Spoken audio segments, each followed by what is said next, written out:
வணக்கம். இந்த இப்போ நம்ம சிறுவாணி ஹெர்பல்ஸ்லேருந்து முத்துக்குமார் பேசுகிறேன். இப்போ நம்ம ஹெர்பல் ஆயில்காண்டி பார்த்தீங்கன்னா, இது பேர் வந்து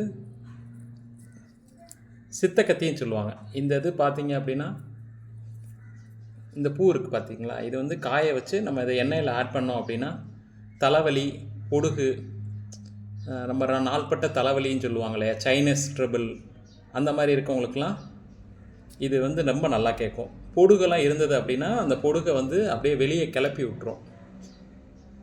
அந்த வெள்ளை வெள்ளையாக டேண்ட்ரஃப்னு சொல்லுவாங்க இல்லையா, அந்த பொடுகு சில பேருக்கு ரொம்ப நாள் ஆயிடுச்சு அப்படின்னா அப்படியே பக்கு பக்காக வந்துடும். அது பார்த்தீங்கன்னா அவங்களுக்கு தலை வந்து ஒரு இரிட்டேட்டாக இருக்கும். ஒரு நாள் ஃபுல்லாக நான் தலை அரைச்சிக்கிட்டே இருக்கப்போ பார்த்தீங்கன்னா அவங்கள அறியாமல் அவங்க பக்கத்தில் இருக்கவங்க மேலே வந்து ஒரு எரிச்சலோடு பேசுகிறது, அந்த மாதிரி தான் அவங்க ஒரு மென்டாலிட்டி வந்துடும். சைனஸ் தலைவலியும் அந்த மாதிரி தான்.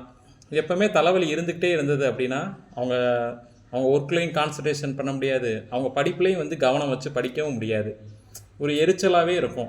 அந்த மாதிரி இருக்கவங்களுக்கு பார்த்திங்கன்னா இந்த இதுவும் நாங்கள் காய வச்சு நம்ம சேர்க்குறனால இந்த தலைவலி எல்லாமே நல்லா கேட்கும். இந்த மாதிரி நீங்கள் சேர்த்துக்கலாம், உங்கள் பக்கத்துலேயே கிடைக்கும். இது கடையில் வந்து எதுவும் கிடைக்க மாட்டேங்குது.